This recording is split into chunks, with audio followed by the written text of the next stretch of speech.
Close your eyes for a moment. Not because you're tired, though maybe you are, but because I want you to imagine something. Imagine waking up.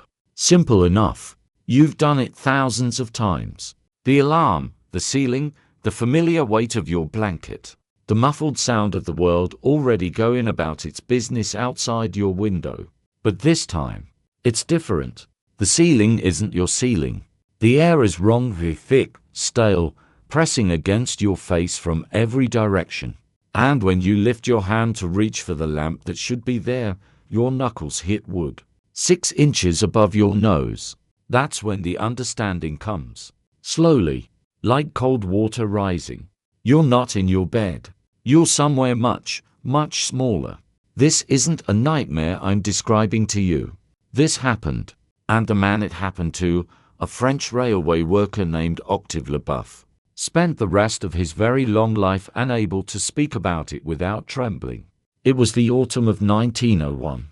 Octave was 34 years old, in reasonable health, and by all accounts a quiet man who kept to himself. He worked the early shifts, came home tired, ate whatever his landlady left on the stove, and went to bed early. He had no family nearby, no close friends. A few colleagues who nodded at him in the morning and thought nothing more of him by afternoon. Which is exactly why, when he didn't show up for his shift one Tuesday, nobody rushed to check on him. His landlady noticed the silence after 2 days. The untouched bread she'd left outside his door. She knocked, then knocked harder, then pressed her ear to the wood and heard nothing at all, which she later said was somehow worse than any sound she could have imagined. The physician who came was young, recently graduated, and perhaps a little too quick in his assessment. He examined Octave where he lay, perfectly still, pale as candle wax, not breathing as far as anyone could tell, and signed the paperwork with a steady hand. He was gone, the young doctor said. Likely his heart. Nothing to be done. And so arrangements were made. There was no one to object, no one to sit with him through the night, the old way, watching for any sign of life. His landlady, a practical woman, had a house to run and other tenants to think about. The burial society handled everything efficiently, as they always did. On a grey Thursday morning, Octave Leboeuf was placed in the earth. And then, 8 hours later, the groundskeeper heard something. He was making his last rounds of the evening, lantern in hand, when he stopped near the newer section of the cemetery. He thought at first it was an animal, something small trapped beneath the roots of the old elm at the edge of the path. But the sound was wrong for an animal. Too rhythmic, too deliberate. 3 slow knocks, a pause, 3 more. The groundskeeper was a superstitious man, and his first instinct was to walk away very quickly and pretend he'd heard nothing. But his second instinct, the instinct that had kept him employed for 19 years, through all weathers and all manner of unsettling things, was to do his job. He fetched the gravediggers. What they found when they opened that box, by the light of 3 lanterns, held by 3 men who all looked away at the last moment, was Octave Leboeuf still breathing. Barely. His fingers torn from where he'd spent those 8 hours reaching for something, anything, that wasn't there. He was carried to the hospital. He recovered, and for the remaining 41 years of his life, he slept with the lamp burning and the bedroom door wide open, and he never, not once, allowed anyone to close a lid above him, not a box, not a trunk, not even an umbrella held low over his head.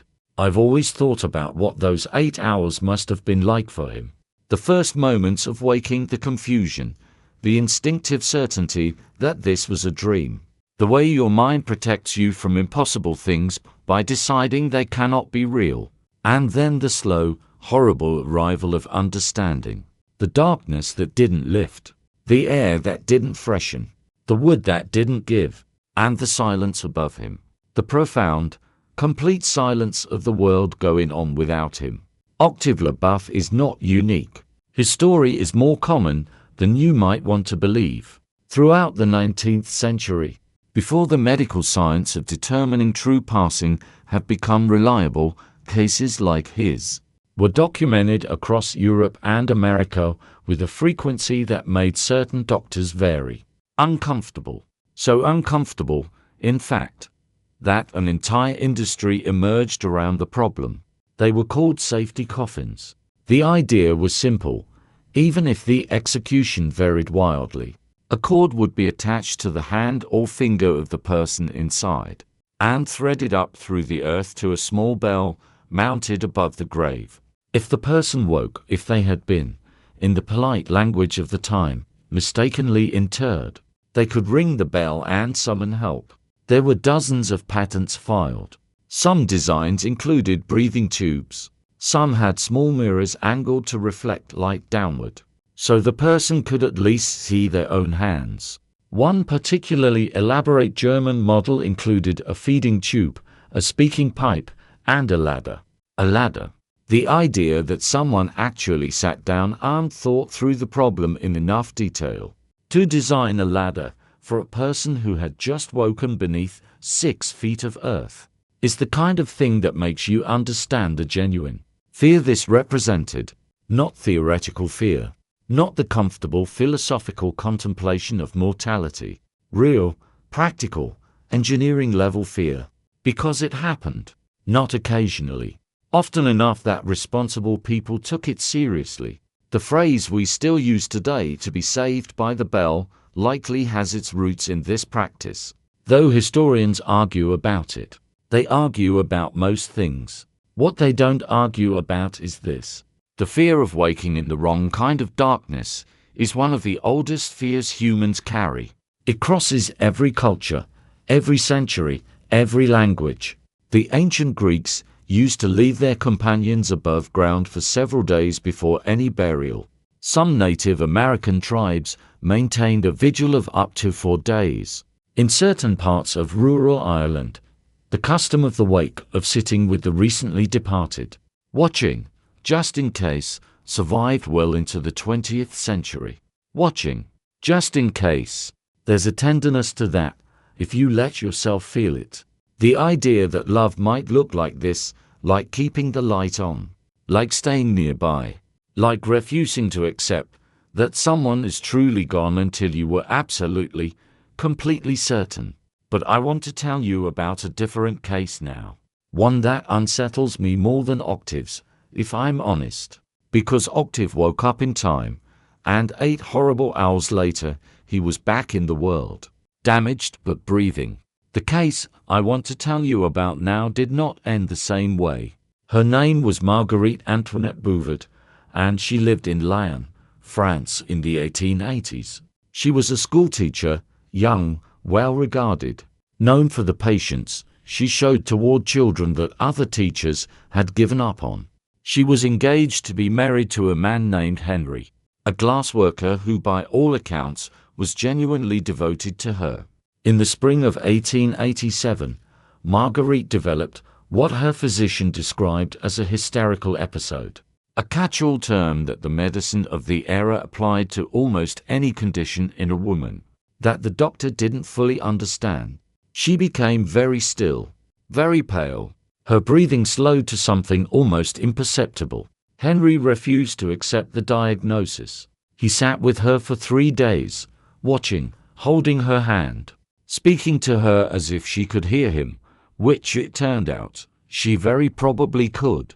On the 3rd day, her physician returned and was firm. The waiting was over. Arrangements had to be made. Henry, exhausted and grieving and overruled by the authority of medicine and propriety, stepped back. Marguerite was placed in the family plot the following morning.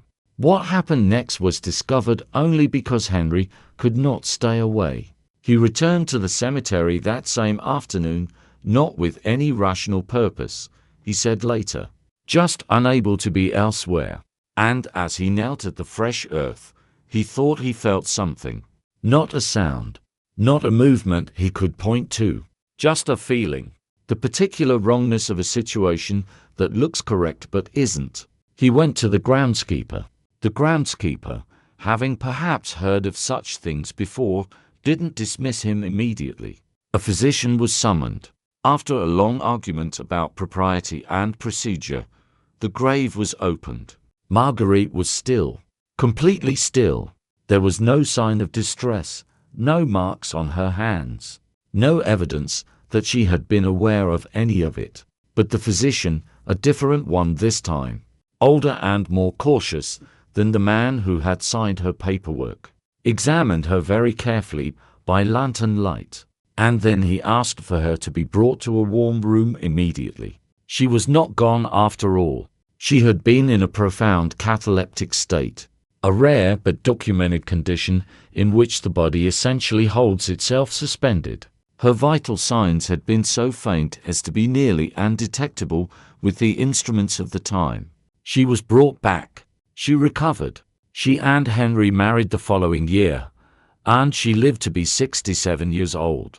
The reason I find her story more unsettling than Octave's is this. She never knew. She had no memory of any of it. She went to sleep one evening in her own bed, and her next memory was warm light and Henry's face and someone pressing a cup of broth into her hands. She lost none of those hours. She carried none of that darkness with her.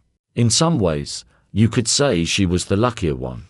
But I think about the version of events that didn't happen, the version where Henry didn't go back, where no one trusted a feeling over procedure, where the warm room and the careful physician never came. And I think about how easily the story tips from one ending to the other, how thin the margin is, how much depends on a single person refusing to walk away. Let's talk about America for a while, because while France and Germany were developing safety coffins and debating the philosophy of apparent passing, America was having its own conversation about the same fear. And the American version of the conversation has a particular flavor to it. More practical, more entrepreneurial, more willing to turn terror into an industry. In the years following the Civil War, a man named Franz Vester, a Newark inventor, patented what he called the burial case. It was a coffin equipped with a square tube running from the head of the body up through the earth to the surface, and through that tube ran a cord attached to a small bell and also, importantly, a viewing glass. The idea being that any passerby could stop, peer down the tube, and check whether the occupant was showing any signs of life. There is something very American about the viewing glass. The idea that strangers should be able to peer in, that the problem of waking in the wrong darkness is a public matter, requiring public witnesses, random passersby as an additional layer of protection. But the patent that I find most fascinating, most telling about the particular fears of the era, was filed by a man named Christian Eisenbrandt in 1843. His design included a spring mechanism inside the coffin lid. If the occupant moved, any movement, however small, the lid would spring open automatically. He called it, with a formality that I find both touching and terrifying, the life-protecting coffin. The life-protecting coffin.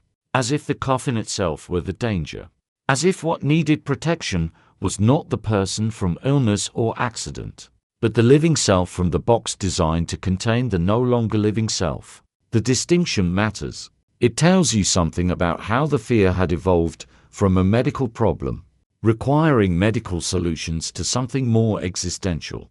The fear wasn't just of waking up in the dark. The fear was of the container, of the lid, of the finality implied by wood and earth and ceremony. Which brings me to a man named Timothy Clark Smith, who lived in Vermont in the 19th century, and who solved this problem in a way so particular to himself that it has been talked about for over 100 years.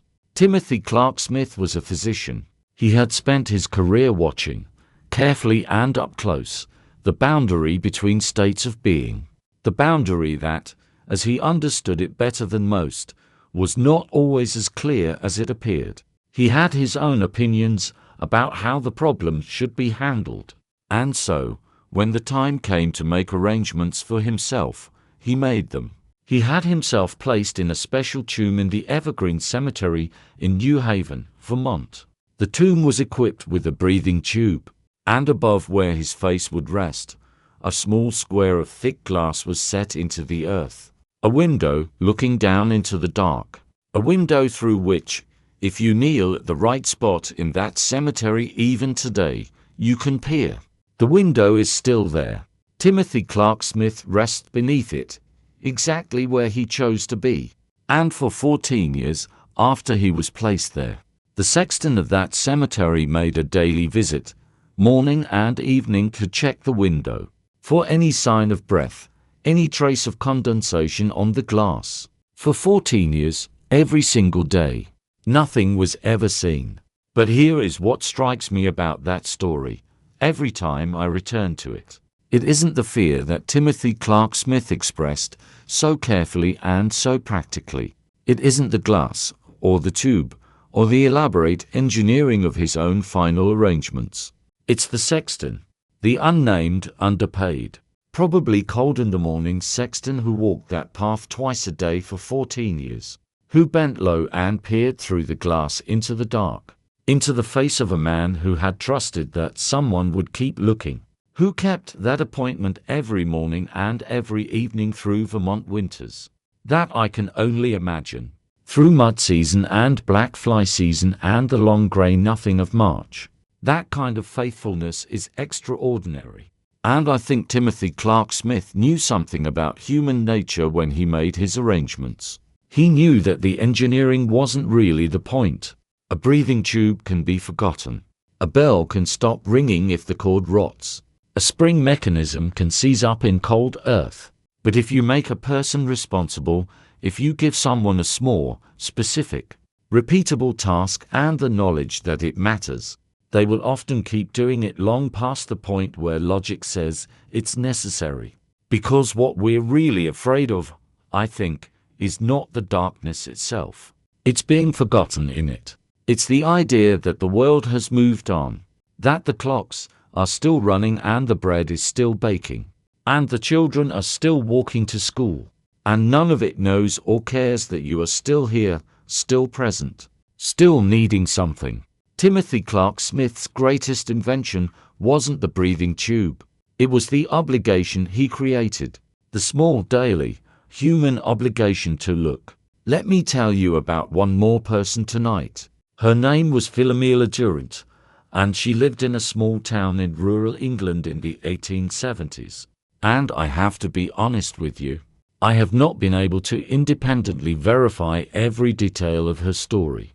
It comes from a local history pamphlet, transcribed from a ledger kept by a country physician, and local histories are not always reliable narrators. But I'm going to tell it to you anyway, because whether or not every detail is precisely accurate, something about it feels true in the way that the best stories feel true. True to what people fear, and what they hope for, and what they are capable of. Philomela Durant was the daughter of a blacksmith. She was, by the account in the ledger, a practical girl good with numbers, better than most at fixing things that broke, not much interested in the romantic novels that occupied her contemporaries. She was 22 when she became very ill. The illness came on fast and hard, the way certain things do. And within a week the physician had been called twice and had said the things physicians said. When they didn't know what to do, Philomela's mother sat with her. Philomela's father stood in the doorway, which was as much comfort as he knew how to give. On the 7th day, Philomela became very still. The physician was called again. He examined her for a long time. Then he sat down at the kitchen table and asked for a cup of tea, and spent several minutes saying nothing. What he finally told Philomela's parents was this. He was not entirely certain. He had seen cases before that looked exactly like this, still, pale, barely breathing, unresponsive, that had resolved themselves without explanation. He had also seen cases like this that had not resolved. He could not tell them which kind this was. What he recommended, with a caution that, based on his ledger entry, clearly cost him professionally to admit, was waiting. Simply waiting. 3 days, in the old custom. with someone present watching at all times. Philomena's father, the practical blacksmith who stood in doorways, because he didn't know what else to do, took this instruction very literally. He built a chair, a specific chair, low to the ground, positioned at the precise angle that gave the best view of his daughter's face. He sat in it, and he did not leave. His wife brought him food. Neighbors came and went. The physician checked in twice a day. On the morning of the third day, Philomela opened her eyes. She looked at her father, sitting in his chair, and her first words, according to the ledger, the actual words written down by a man who may or may not have been a reliable narrator of country stories, but who was clearly trying to record something true, her first words were, "I knew you were there."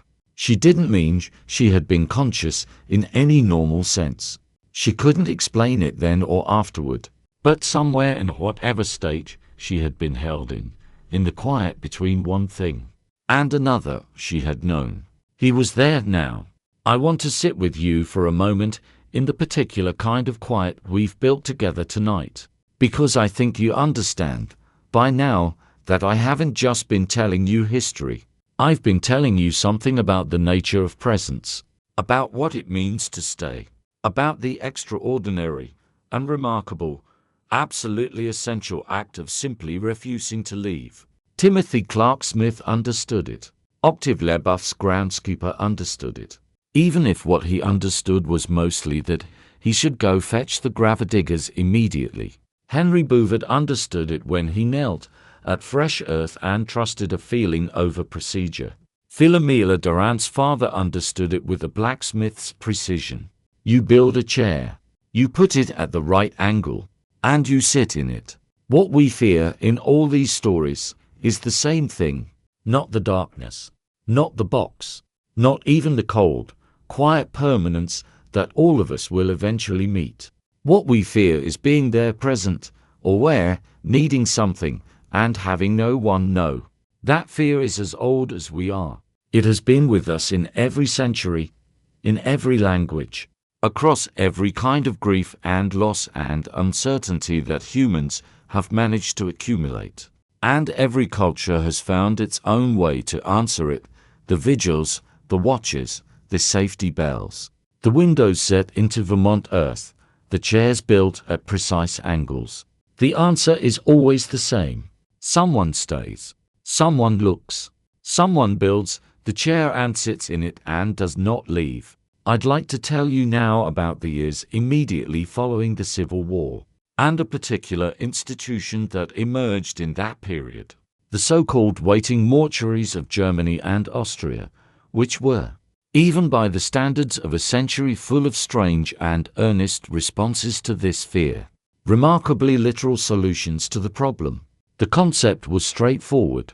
Rather than proceeding directly to burial, the recently departed would be placed in a dedicated facility, a large, climate-controlled hall, usually where they would rest for a period of several days, while attendants watched for any signs of returning life. Each person's hand would be connected by a cord to a system of bells, monitored around the clock by staff whose sole occupation was to watch. These facilities existed. They operated for decades. The Frankfurt Leichenhaus, one of the most famous, was open from 1829 and attracted a kind of grim tourism. People would come to see it, to understand what it meant, to reassure themselves that the precautions existed. Most of the bells never rang. Some of them did. The records are incomplete, as records from that era tend to be, but the accounts that survive suggest that in the first years of operation, before the medical understanding of confirming true passing had advanced, the Frankfurt facility and others like it documented several cases of individuals who, in the careful, formal language of the institution, exhibited signs of returning vitality during the waiting period. Exhibited signs of returning vitality, which is one way of saying woke up. One documented case involved a young soldier, unnamed in the records I've found, referred to only by his regiment and the town where he'd fallen ill. He had been placed in the facility on a Tuesday evening. On Thursday morning, shortly before dawn, the attendant on duty reported that the cord connected to the soldier's right hand had moved. The attendant, a woman named in the records as Greta H., no surname given, did not pull the emergency bell immediately. Instead, she approached. She stood close. She waited. The cord moved again. Greta H. rang the bell. The physician on call arrived. The soldier, who had been deep in a fever-induced state that his body had used to heal itself in ways medicine of the era couldn't fully explain, was moved to the hospital ward. He recovered. He sent, months later, a formal letter of gratitude addressed to the Frankfurt Leichenhaus in general and, specifically, to the attendant who had approached rather than waited at a distance, who had been close enough, in that hour before dawn, to notice the second movement of the cord. Proximity, again, the radical act of being near.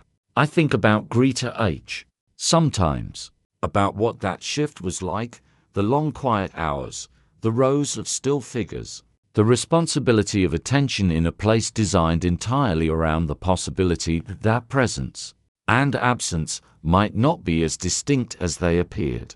She approached, in a room full of reasons not to, in a job that required a particular steadiness of nerve, in a moment before dawn, when everything in the world is most uncertain, she approached. That is the whole story, really. Everything else is detail. I want to bring you back, now, towards something closer. Something that doesn't require a waiting mortuary or a Vermont cemetery, or a safety coffin to understand. Because I think the fear at the center of all of these stories, the fear of being present and unrecognized, of being here and having no one know, isn't actually about the specific circumstances that the 19th century arranged around it. It's about an ordinary experience that most of us have had. The experience of being in a room full of people and feeling completely alone. The experience of speaking and not being heard.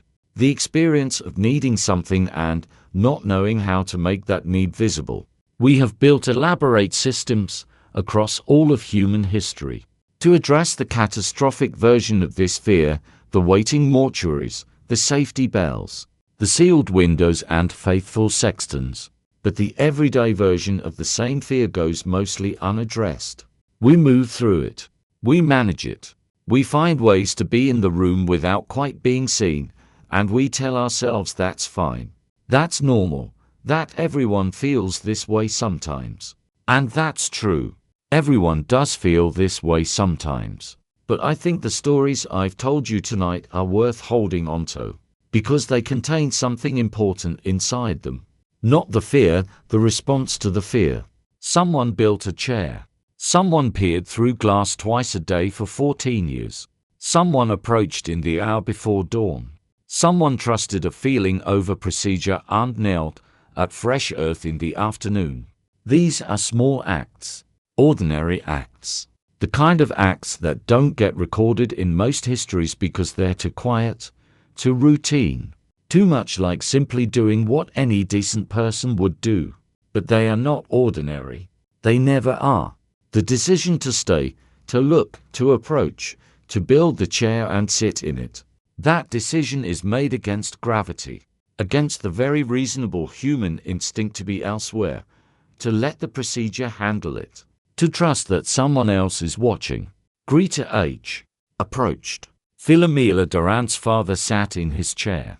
Henry Bouvard went back, and somewhere in the quiet between waking and not waking, in that strange suspended place, that Marguerite and Philomela and the unnamed soldier all passed through someone new.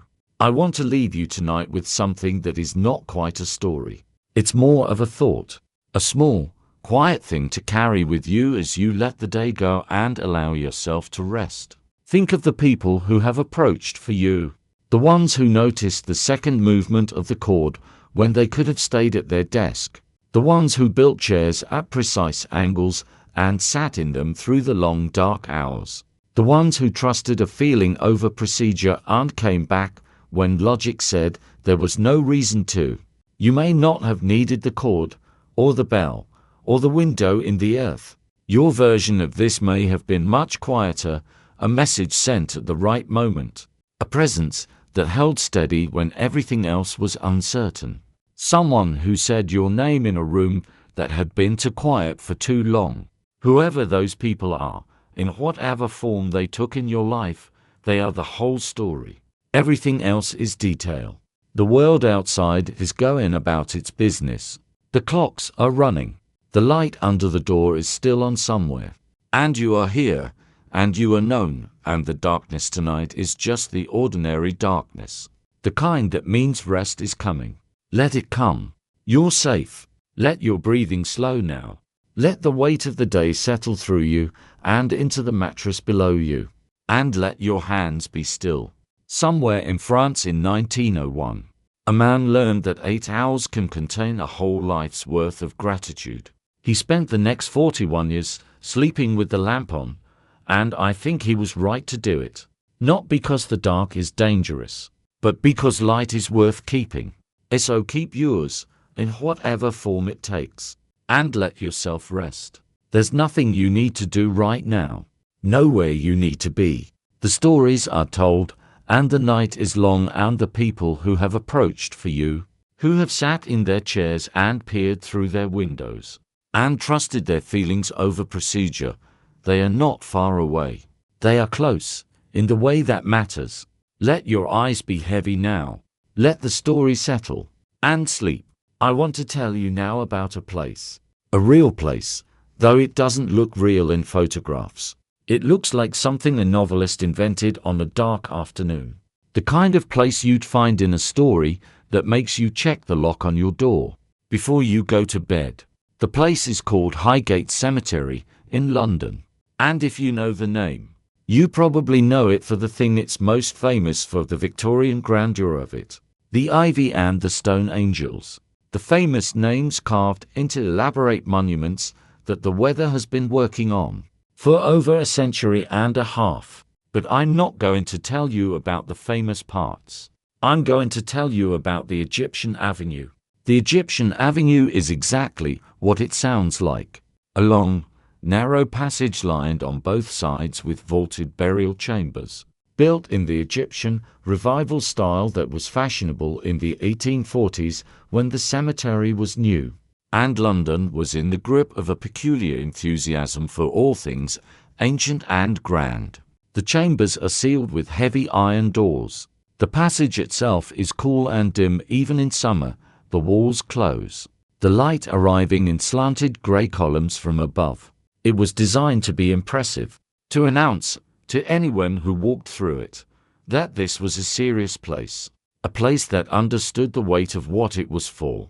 But here is the thing about the Egyptian Avenue that you won't find in the tourist guides.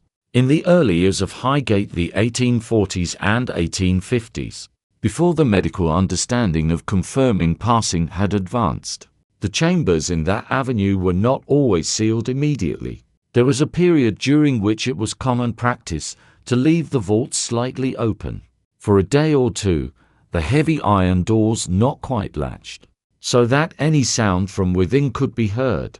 Any sound.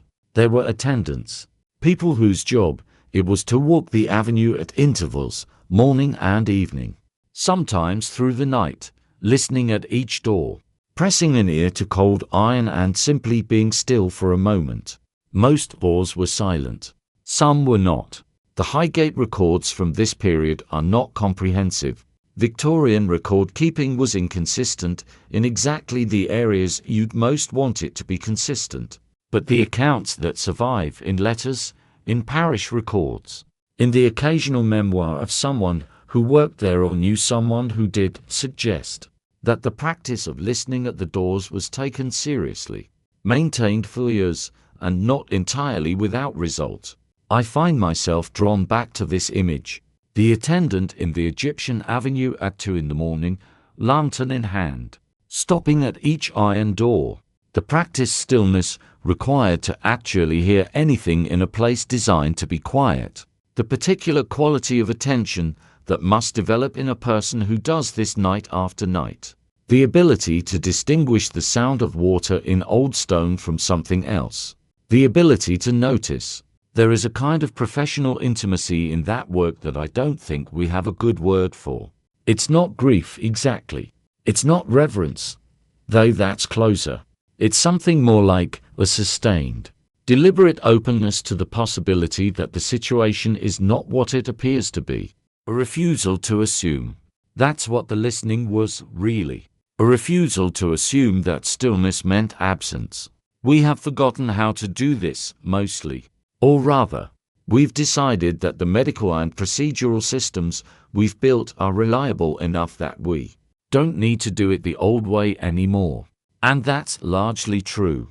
The fear that animated the safety coffins and the waiting mortuaries, and the attendants in the Egyptian Avenue is, for most of us in the contemporary world, no longer the practical fear it once was, but the instinct behind the listening, the refusal to assume, the willingness to press your ear to the door.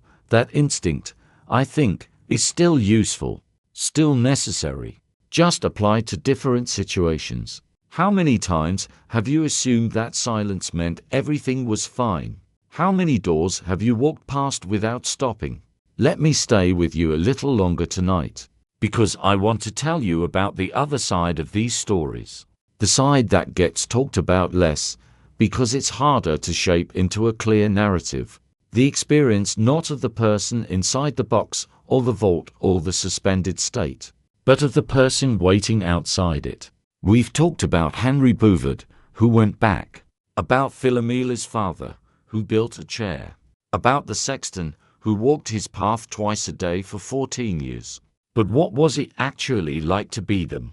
Henry, for instance. He sat with Marguerite for 3 days. 3 days of watching someone he loved be completely still, completely absent, completely unreachable. 3 days of speaking to her because he couldn't not, of holding her hand because what else do you do, of noticing each small thing, the temperature of her skin, the barely perceptible movement of her chest, the way the light changed across her face as the hours passed. That's not nothing. That's an enormous amount of sustained, intimate attention directed at someone who cannot receive it or acknowledge it, or tell you it's enough. And then the physician came and was firm, and Henry had to stop. And he stopped. For a few hours he stopped. He went through whatever practical necessities needed attending to, the numb logistics of grief that keep you moving when nothing else can. He did what was required of him. And then, that afternoon, he went back. He has never explained, as far as any record shows, what made him go back. He said later that he simply couldn't be elsewhere. That wherever he was aware of being in the wrong place. That there was a kind of pull, not rational, not based on any evidence. Just an absolute bodily certainty that he needed to be there. We dismiss this kind of knowing very easily. We call it denial. We call it grief doing strange things to the mind. We create categories for it that contain it safely within the understood range of human responses to loss, and those categories are not entirely wrong. Grief does strange things to the mind, and denial is real and powerful. But sometimes the pull is right. Sometimes the certainty is correct. And the person who learns to trust it, who develops, through some combination of love and attention and willingness to look foolish, the ability to notice when the situation is not what it appears to be. That person is not irrational. They are unusually perceptive. Henry Bouvard was unusually perceptive. Or maybe he was simply unusually unwilling to assume. I want to tell you about water. Specifically, I want to tell you about the deep ocean, because there is something about the deep ocean that connects, in my mind, to everything we've been talking about tonight. The deep ocean is the largest inhabited space on the planet. It contains creatures that have never seen light, that have evolved over millions of years to exist in conditions of complete, absolute pressure and dark. Some of them produce their own light, brief, specific, purposeful flashes in the dark, used for communication, for hunting, for finding one another. Bioluminescence. The word means essentially living light, light produced by living things in the dark for the purpose of being seen. When marine biologists study deep-sea bioluminescence, one of the things they find most striking is not the beauty of it, though it is beautiful in photographs and in person, but the precision of it. The light produced by each species is specific to that species.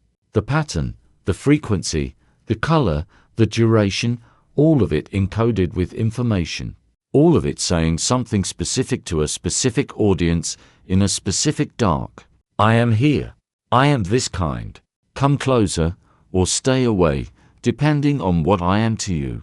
It seems to me that everything we've talked about tonight, the safety bells and the listening attendants and the chairs built at precise angles, all of it is a version of bioluminescence. All of it is the production of a specific light in a specific dark for a specific purpose. I am here. I am still present. Come closer. And all of the people who responded, the groundskeepers, and the sextons, and Henry and Greta H., and all the rest, they were the creatures capable of seeing that light, capable of receiving the signal, capable of coming closer. We spend a lot of time, I think, worrying about whether we're producing enough light, whether we're visible enough, whether we're making enough of the right signals to be found by the right people. And we spend less time thinking about whether we're capable of receiving, whether we've developed the sensitivity to notice a signal that's faint or unusual, or produced in a frequency we haven't encountered before, whether we're the kind of person who approaches, whether we walk past the iron doors or stop and listen. This is not a skill you develop by accident. It requires something, call it attention, call it willingness. Call it the kind of love that makes you build a chair at a precise angle. It requires the decision, made again and again in small moments, to be curious about the silence rather than reassured by it. The silence might be fine. It usually is. But sometimes it's worth stopping to listen. Now let me tell you about sleep itself, because we've been circling it all night, the suspended states, the cataleptic episodes. The conditions that the medicine of previous centuries could not distinguish from something more permanent, and I think we should look at it directly. For a moment, sleep, as we now understand it, is extraordinary. Every night, you lose consciousness. Your body temperature drops. Your muscles go slack.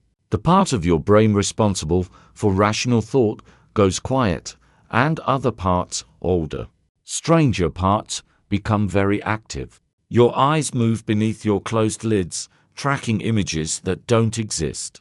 Your body practices the physical motions of experiences you haven't had and may never have. And every morning, you come back. This is normal. We call it normal. We have built entire industries around optimizing it, studying it, measuring its stages and durations and qualities. We wear devices on our wrists that track it and give us scores. As if sleep were a performance we could improve with the right information. But the raw fact of it, the fact that every night you stop, and every morning you return, is not ordinary at all. It is among the more remarkable things a living body does. The Victorians knew this in their way.